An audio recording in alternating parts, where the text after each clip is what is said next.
누가복음 12장 13절부터 21절 말씀 제가 봉독합니다. 무리 중에 한 사람이 이르되 선생님, 내 형을 명하여 유산을 나와 나누게 하소서 하니 이르시되 이 사람아, 누가 나를 너희의 재판장이나 물건 나눈 자로 세우느냐 하시고 그들에게 이르시되 삼가 모든 탐심을 물리치라. 사람의 생명이 그 소유에 넉넉한 데 있지 아니하니라 하시고 또 비유로 그들에게 말하여 이르시되 한 부자가 그 밭에 소출이 풍성하매 심중에 생각하여 이르되 내가 곡식 쌓아둘 곳이 없으니 어찌할까 하고 또 이르되 내가 이렇게 하리라. 내 곡간을 헐고 더 크게 짓고 내 모든 곡식과 물건을 거기 쌓아두리라.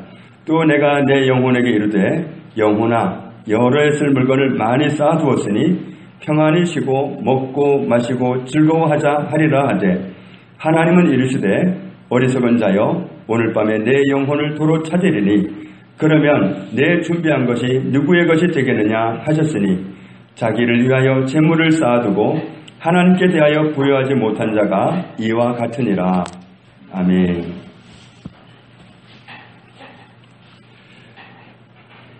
이웃교회 어느 여자 청년이 형제를 사귀게 되었습니다. 마음에 들었고 많은 시간을 투자해서 뜨겁게 사랑하기 시작했습니다. 두 사람은 결혼을 하게 될 줄로 알았습니다. 그런데 근래에 와서 문제가 생겼습니다. 형제는 직업이 엔지니어고 대기업에 취직을 해서 아주 기대가 되는 그런 위치에, 안정적인 위치에 있었습니다. 그런데 건강에 갑작스럽게 문제가 왔습니다. 심근경색으로 들은 것 같아요. 혈관 질환이 발생했는데 형제가 그런 일을 당하고 나니까 고민을 하다가 이 자매한테 얘기를 했죠. 우리 아무래도 내 건강 때문에 더 교제하지 못하겠다. 그랬더니 이 자매가 본인도 아쉽기는 하지만 받아들였습니다. 그런데 뜨겁게 사랑하던 사람이 어느 날 헤어진다는 게 그렇게 쉬운 문제는 아니잖아요. 어느 날 형제가 고민하다가 또 연락을 해왔습니다. 우리 계속 교제하면 안 되겠느냐, 그렇게 연락을 해왔습니다. 자매 역시도 그런 말을 듣고 자르지도 못하고 또 교제하고 싶은 마음도 있고 그래서 좀 흔들렸던가 봅니다. 그런 얘기를 자기 교회 목사님한테 얘기를 했는데 목사님은 호통을 쳤다고 그래요. 형제가 건강에 문제가 와서 그러면 냉철하게 생각을 해야지 마음이 흔들리면 되냐, 그렇게 야단을 쳤답니다. 저는 그런 얘기를 들으면서 속으로 굉장히 아쉽다는 생각이 들었습니다. 쉽지 않은 문제이긴 해요. 쉽지 않은 문제이긴 하지만 꼭 결혼까지 간다고 설정은 안 해도 되잖아요. 지금까지는 결혼을 전제로 했을지 몰라도 굳이 결혼까지 안 간다 하더라도, 그런다 하더라도 치유하시는 하나님을 체험할 수 있는 절호의 찬스가 온 건데 치유의 복음을 모르는구나, 치유하시는 하나님을 모르는구나, 그게 너무 안타깝다는 생각이 들었습니다. 교회에서는 복음이라는 말을 많이 씁니다. 복음은 쉬운 말로 바꾸면 기쁜 소식입니다. 마태복음 4장 23절에 예수께서 온 갈릴리에 두루 다니사 그들의 회당에서 가르치시며 천국 복음을 전파하시며 천국을 소유하게 하는 기쁜 소식입니다. 천국 사람이 되게 하는 기쁜 소식입니다. 그런 기쁜 소식이 바로 예수 그리스도를 통해서 우리에게 왔습니다. 그런데 그 천국 복음을 전파하시면서 백성 중에 모든 병과 모든 약한 것을 고치시니, 주님은 천국만 소유하게 하신 것이 아니라 그들이 가지고 있던 모든 연약함, 모든 병을 다 고쳐주셨습니다. 예수님을 만나고서 한 사람도 몸에 문제가 있는데 그냥 간 사람은 없습니다. 물론 자기가 고쳐달라고 하지 않아서 그냥 간 사람은 있을지 몰라도 고쳐주세요 하고 해결을 못 받고 간 사람은 한 사람도 없습니다. 마가복음 1장 1절에 하나님의 아들 예수 그리스도의 복음의 시작이라. 예수 그리스도가 기쁜 소식의 뿌리입니다. 하나님은 우리에게 예수 그리스도를 통해서 기쁜 소식을 주셨습니다. 예수 그리스도를 만나는 기쁜 소식입니다. 예수 그리스도를 하나님의 아들이신 그분을 모시고 살게 되는 기쁜 소식이 우리에게 주어졌습니다. 하나님의 아들을 모시고 사는 사람은 영광입니다. 그런 사람은 어디든지 패스입니다. 하나님의 아들과 가는데 누가 맡겠습니까?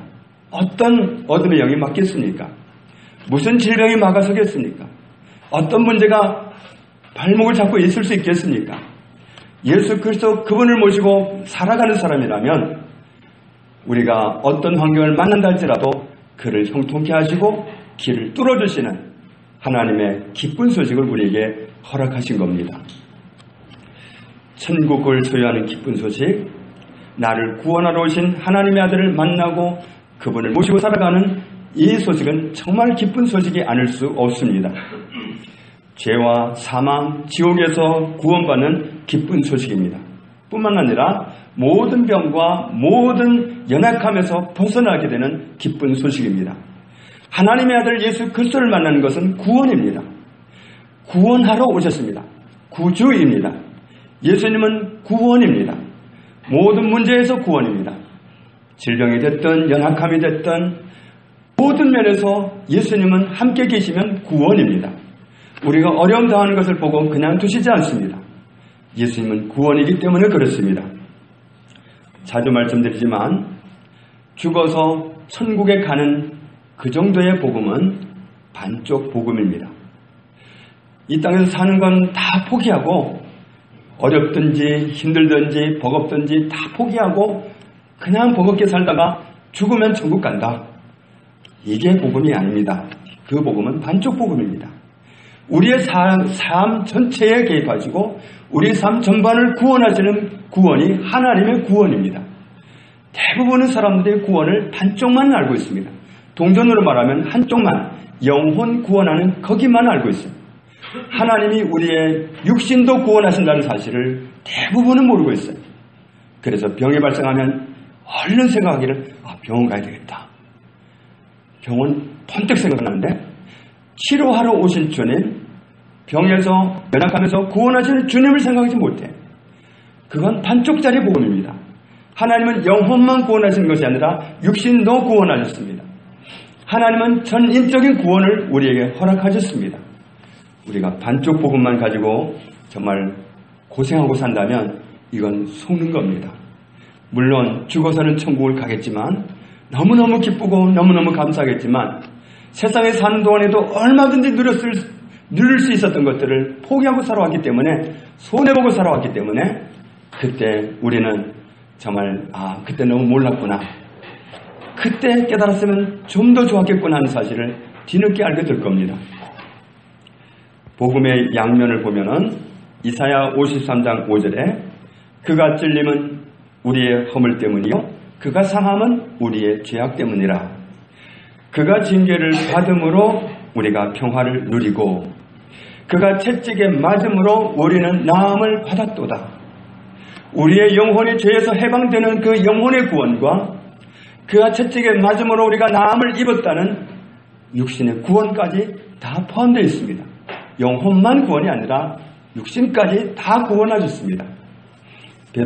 베드로전서 2장 24절에도 동일하게 말씀합니다. 친히 나무에 달려 그 몸으로 우리 죄를 담당하셨으니 이는 우리로 죄에 대하여 죽고 의에 대하여 살게 하려 하심이라. 그가 채찍에 맞음으로 너희는 나음을 얻었나니. 우리의 영혼은 예수님이 십자가 달 때 구원받았습니다. 우리의 육신은, 우리의 연약함은 예수님이 채찍에 맞으실 때 나았습니다. 이것은 하나님이 우리를 구원하시는 그 구원 항목에 포함된 것이기 때문에 우리가 주장하면 우리의 것입니다. 주장하는 사람의 몫입니다. 나는 절대로 지옥 갈 일이 없다. 예수 그리스도께서 나의 죄를 담당하고 십자가에 죽으셔서 나를 구원하셨다. 내 영혼은 구원받은 영혼이다. 주장하는 사람은 천국 사람입니다. 마찬가지로 나는 육신의 연약함과 모든 질병에서 해방받았다. 그리스도께서 채찍에 맞으심으로 나는 나았다. 이 말씀을 주장하는 사람은 질병에서도 연약함에서 자유합니다. 로마서 1장 17절에 복음에는 하나님의 의가 나타나서 믿음에 이르게 하나니 기록된 바 오직 의인은 믿음으로 말미암아 살리라 함과 같으니라. 우리의 구원은 하나님의 의가 주어져서 이루어졌습니다. 내가 뭔가를 해서 의로워지는 게 아닙니다. 의인이 되는 것이 구원인데, 죄 없는 사람이 되는 것이 구원인데, 죄인이 어떻게 의인이 되느냐?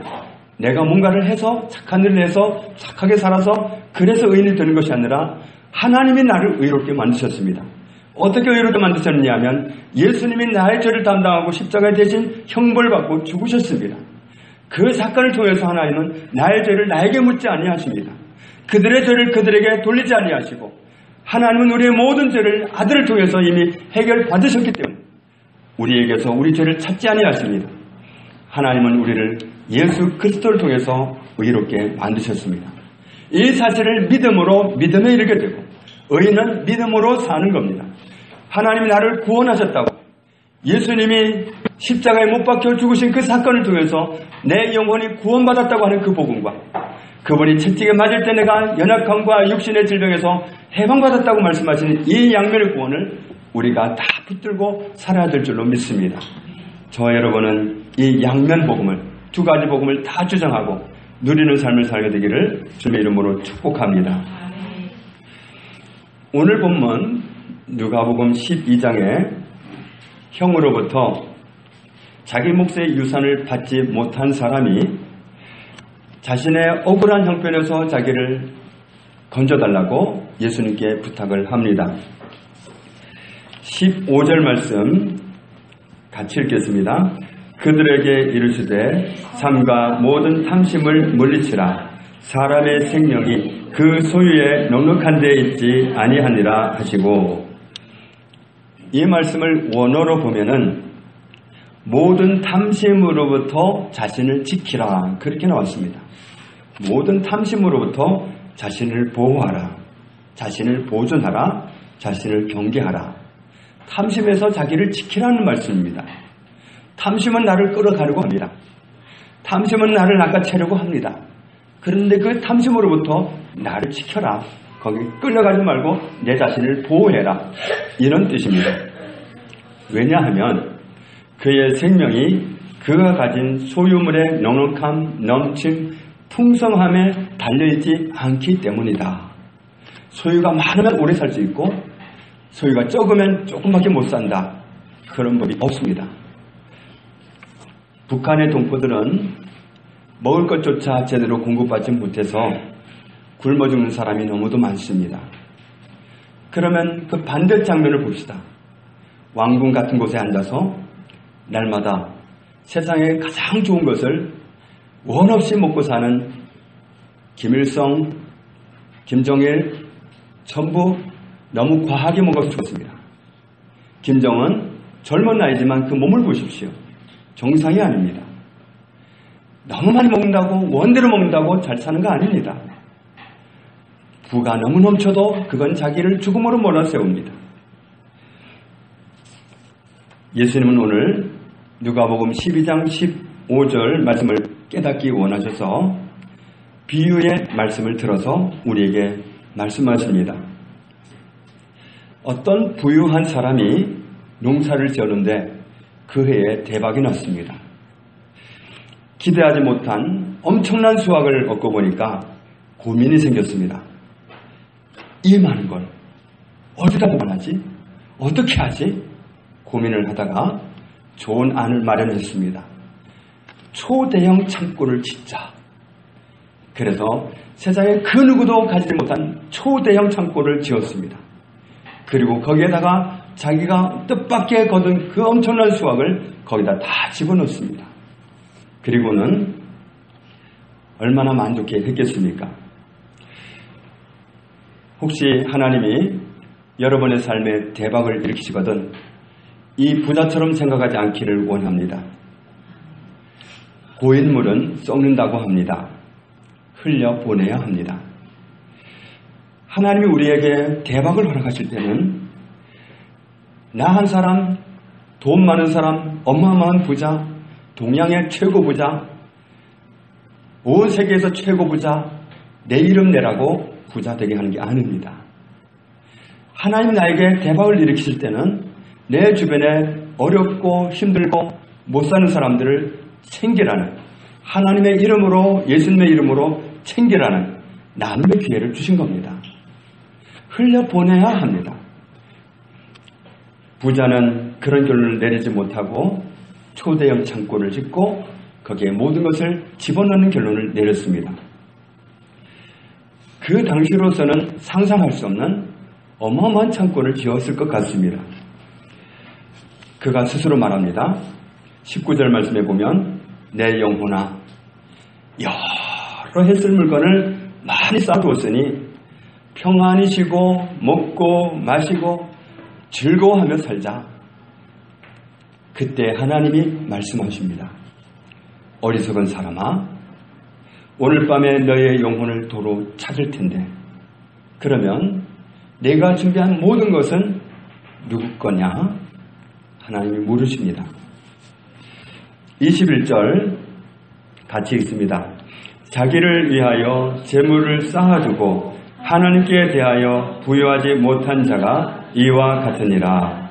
아멘. 자신을 위해서 쌓아두는 것, 비축하는 것, 그것은 했지만 이 사람은 하나님께 대해서는 부여하지 못했다. 자, 우리가 또 한 부분에 있어서 부자가 되어야 할 영역이 있다는 사실을 발견합니다. 21절 말씀을 통해서 경제적으로 부자가 되는 것, 재물을 많이 쌓는 것, 이것도 부자지만 또 한쪽에 부자 되는 길이 있다.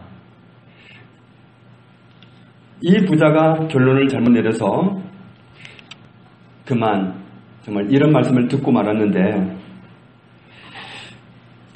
결론을 이렇게 얻게 된다면 헛수고한 인생이 되고 맙니다. 어마어마하게 부자가 됐는데 그것을 창고에 집어넣고 만족했는데 그날 밤에 그 사람이 죽었다. 그럼 그 어마어마한 부자가 된 게 무슨 소용이 있고 지금까지 살아온 그 많은 업적이 무슨 소용이 있겠는가? 헛된 인생을 살아온 겁니다. 아무리 많이 가졌으면 뭐합니까? 죽었는데. 이런 결론을 얻으면 곤란하죠. 자신을 위해서 재물을 많이 쌓아둔 사람은 부유한 사람입니다. 그 사람은 재물 부자입니다. 그런데 또 다른 부자가 있다는 거죠. 하나님께 대하여 부유한 사람. 말하자면 하나님 부자. 하나님 부자가 있다는 겁니다. 부유에도 양면이 있다는 겁니다. 재물 부자도 있지만 하나님 부자도 있다는 겁니다. 세상 부자도 있지만 하나님 부자도 있다는 말씀입니다. 이 부자는 한쪽만 알았어요. 세상 부자 되는 것만 알았어요. 그러면 모든 것을 보장받는 줄 알았습니다. 그래서 이 길을 만족스럽게 달려왔습니다. 그러나 정작 많은 것을 얻었을 그때에는 내 준비한 것이 누구의 것이 되겠느냐? 난 오늘 밤에 너의 영혼을 도로 부른다. 이 엄청난 선고를 받습니다. 그 사람은 이 부자가 되지 못했습니다. 하나님 부자가 되지 못했어요. 세상 부자는 되는데, 재물 부자는 되는데 하나님 부자가 못됐어요. 세상 것만 많이 가진 사람은 진짜 부유한 사람이 아닐 수 있습니다. 자기가 갖고 있는 것만 많이 갖고 있고 이웃 사람에게 전혀 나눌 수 없는 부자가 있습니다. 우리는 그런 사람을 부자라고 하지 않습니다. 많이 있고 많이 나눌 수 있는 사람이 부자입니다. 많기는 많은데 자기를 위해서 쓰는 것만 쓰고 가족을 위해서 쓰는 것만 쓰고 다른 사람을 위해서는 전혀 베풀 의사가 없다면, 그럴 마음이 없다면 그 사람은 부자라고 안 합니다. 이웃에 어려운 사람이 보이고 정말 그런 사람을 제껴두고 나 혼자 쓰는 것이 죄라는 사실이 느껴지고 그래서 무수히 나누려고 하고 이럴 수 있는 사람이 진짜 부자입니다. 하나님께 부여한 사람, 그리고 세상 것에 부여한 사람, 이 양면을 다 갖추었을 때 우리는 진짜 부여한 사람입니다. 그런 사람은 나누는 사람입니다. 그런 사람은 복 있는 사람이라고 합니다. 그런 사람을 복의 근원이라고 합니다. 아브라함은 본인이 부자였습니다. 그리고 지나가는 나그네를 보면 참지를 못하고 자기 집으로 끌어와서 대접을 하는 사람이었습니다. 그런 사람은 성경에 말씀하기를 대접하기를 좋아하다가 천사를 대접했다, 이렇게 표현합니다. 내가 어떤 사람을 섬긴 것이 결국은 마태복음 25장에 가보면 주님을 섬긴 것이 됩니다. 사람을 도왔다, 그게 끝이 아니라 사람을 도운 게 주님을 도운 결과를 인정받습니다. 그런데 주님이 오셔서 도움을 요청했다면 내가 얼마든지 들었을 텐데 나는 주님을 못 받습니다. 이런 사람은 주님을 대접하지 못합니다. 하나님 사랑, 이웃 사랑은 연결되어 있습니다. 나는 하나님을 사랑하는데 이웃 사랑은 죽어도 깨어나도 안 돼. 이웃 사람을 사랑하는 거 정말 힘들어. 이건 하나님 사랑도 의심스러운 사람입니다. 왜냐하면 하나님을 최우선으로 사랑하고, 그리고 두 번째로 내 이웃을 내 몸 사랑하듯이 사랑하라고 하셨기 때문에, 하나님 사랑과 이웃 사랑을 동시에 말씀하셨기 때문에 이웃 사랑이 포함되어 있어야 됩니다. 그렇게 사랑할 수 있는 사람이 하나님을 진짜로 사랑하는 사람입니다. 하나님이 나에게 주신 것을 하나님은 나에게 나누라고 주셨다고 고백하면서, 이건 내 것이 아니라 하나님 것이라고 고백하면서, 그래서 하나님이 필요로 여기는 사람에게 주라고 할 때 기꺼이 내놓을 수 있는 사람, 이런 사람이 부자입니다. 하나님께 부여한 사람이 세상 것까지 갖추게 된다면 그 사람은 빛을 발하게 됩니다. 우리가 먼저 힘써야 될 것은 세상적으로 먼저 성공해 봐야 되겠다, 부자로 살아보고 싶다, 이런 쪽이 아니라 하나님 부자가 먼저 돼야 합니다. 하나님 부자가 되면 세상 것은 따라올 수 있습니다. 하나님은 어떤 사람에게 쏟아부으시나 하면은 자기만을 위해서 그냥 자꾸만 주는 대로 다 부둥켜 안고 있는 사람에게 쏟아붓지 않습니다. 자꾸만 주는 대로 나누는 사람, 속없이 나누는 사람, 하나님 그런 사람에게 쏟아부으십니다. 하나님은 그 사람에게 주면 그 사람이 자기를 위해 쓰지 않고 하나님이 주기 원한 사람에게 끝없이 나눌 걸 알기 때문에 자꾸만 쏟아부으십니다. 그래서 나누기 좋아하는 사람에게 자꾸 가요. 하나님의 재물을 궁금하시는 원리는 바로 거기에 있습니다. 나눌 수 있는 사람에게 쏟아부으십니다. 하나님 그걸 너무 좋아하시거든요. 그런데 오직 내 가족, 여기에 묶여있는 사람은 하나님이 더 쏟아붓지를 못하세요. 역대상 29장 12절에 부와 귀가 주께로 말미암고 또 주는 만물의 주제가 되사 손에 권세와 능력이 있사오니 모든 사람을 크게 하심과 강하게 하심이 주의 손에 있나이다. 하나님께 모든 것이 있습니다. 하나님 부자가 되고 나면 하나님께 있는 모든 것을 다 누릴 수 있습니다. 시편 73편 28절에 하나님께 가까이 함이 내게 복이라. 하나님께 가까이 하는 게 뭡니까? 날마다 하나님을 찾는 겁니다. 정말 말끝마다 하나님을 찾고 날마다 하나님을 찾는 사람, 그 사람이 하나님을 찾는 사람이고 하나님께 가까이 하는 사람입니다. 이런 사람이 복 있는 사람이다. 역대상 16장 10절에 그의 성호를 자랑하라. 여호와를 구하는 자마다 마음이 즐거울지로다. 여호와와 그의 능력을 구할지어다. 항상 그의 얼굴을 찾을지어다. 항상 하나님을 찾는 사람, 항상 없는 것 찾으라고 하면 하나님만 찾는 사람, 하나님 있는데, 하나님 모시고 있는데 자꾸만 하나님 찾는 사람, 하나님을 찾고 자꾸만 하나님 찾는 사람, 시간만 나면 핸드폰 찾고 시간만 나면 검색하고 시간만 나면 TV 보고 시간만 나면 친구 찾고 이런 사람이 아니라 정말 무슨 일을 하면서도 자꾸만 하나님만 생각하고 하나님만 불러대고 이런 사람이 하나님이 원하는 사람입니다. 오늘 하나님이 찾는 사람이 있습니다. 하나님을 찾는 사람. 하나님이 나와 함께 계신데 왜 자꾸 찾습니까? 정말 하나님과의 그 관계 속에 살아가기를 원해서 한순간도 하나님 없이 살기를 원치 않아서 한순간도 하나님 놓치고 싶지 않아서 한순간도 하나님 잊고 살기를 원하지 않아서 일하면서 끝없이 주님, 끝없이 하나님 그렇게 찾는 사람 그렇게 할지어다. 하나님 오늘 우리에게 이렇게 요구하고 계십니다. 하나님 부자가 진짜 부자입니다. 하나님이 나에게 충만하게 거하신다면 내가 하나님과의 관계가 정말 부유한 사람이 된다면 세상에 두려울 것이 무엇이고 얻지 못할 것이 무엇입니까?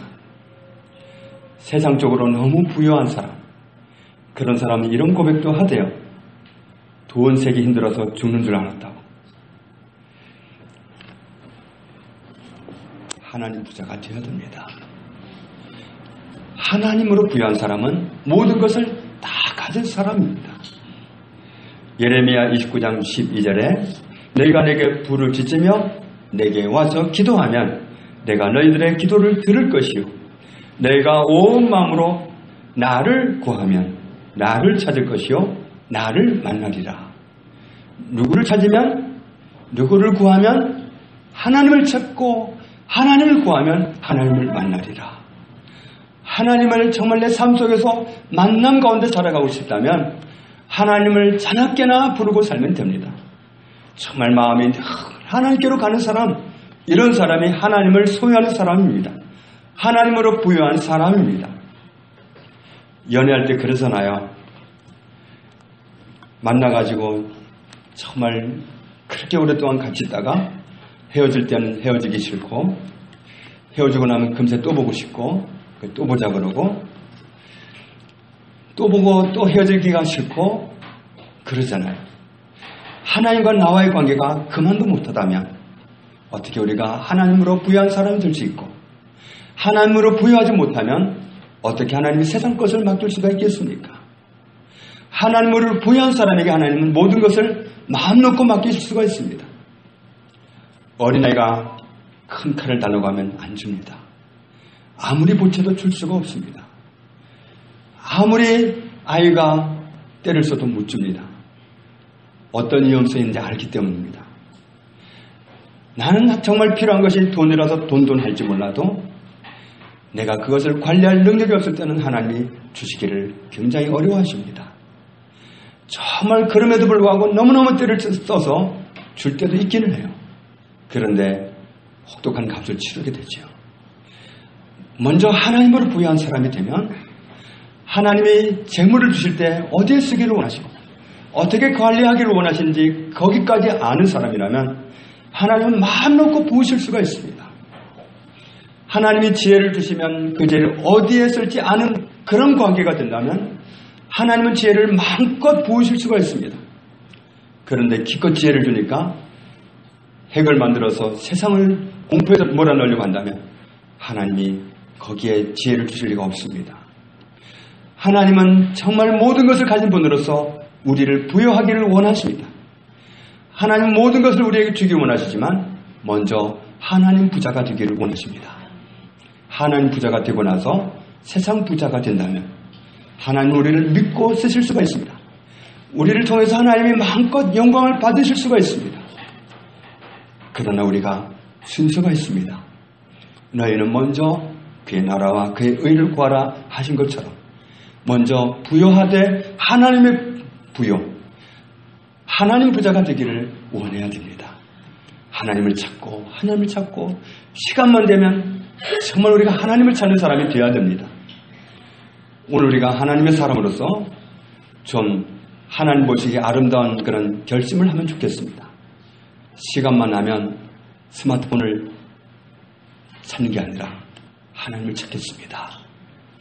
정말 하나님을 찾는 게 스마트폰 찾는 것만도 못하다면 내가 하나님과 함께 보내는 시간이 스마트폰과 함께 지내는 시간만도 못하다면 우리가 어떻게 하나님과 부유하고 어떻게 우리가 하나님으로 충만한 사람이 될 수 있겠습니까?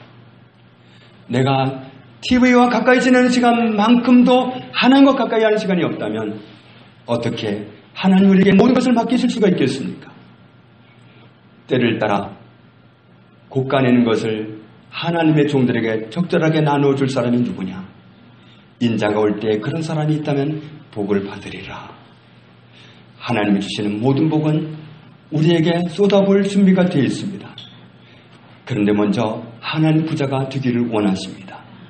하나님 부자가 되기 위해서 정말 하나님을 찾고 말씀을 찾는 사람, 이런 사람으로 하나님께 오늘 이 순간부터 우리가 정말 하나님께 좋은 결심을 드리기를 원합니다.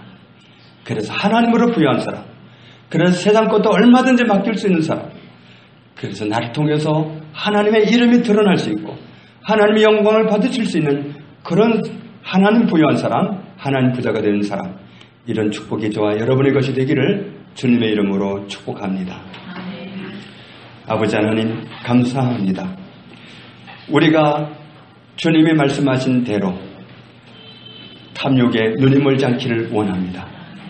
탐심의 마음을 빼앗기지 않기 원합니다. 내 자신을 지키기 원합니다. 세상 그 무엇을 더 보고 더 소유하기보다는 하나님과 더 가깝고 하나님과 더 함께 지내기를 원해서 하나님을 찾는 사람, 하나님으로 부여한 사람이 되기를 원합니다. 주님, 이 시간 우리 모두에게 선한 마음을 주옵소서. 선한 결심을 드리기 원합니다. 이제는 그 어떤 것을 가까이 하는 것보다 하나님을 가까이 하는 시간이 많기를 원합니다. 스마트폰을 접기 시작하고 하나님을 찾는 사람, 성경을 찾는 사람, 찬양을 찾는 사람, 이런 사람이 되기를 원합니다. 주님, 이 시간 우리 모두를 하나님으로 부여한 사람이 되게 하시고 그런 후에 세상 것으로도 부여하고 하나님의 이름을 드러내는 사람으로 살 수 있도록 축복하여 주옵소서. 우리 모든 사람을 아브라함처럼 복의 근원이 되게 하여 주옵소서. 예수님의 이름으로 기도합니다. 아멘.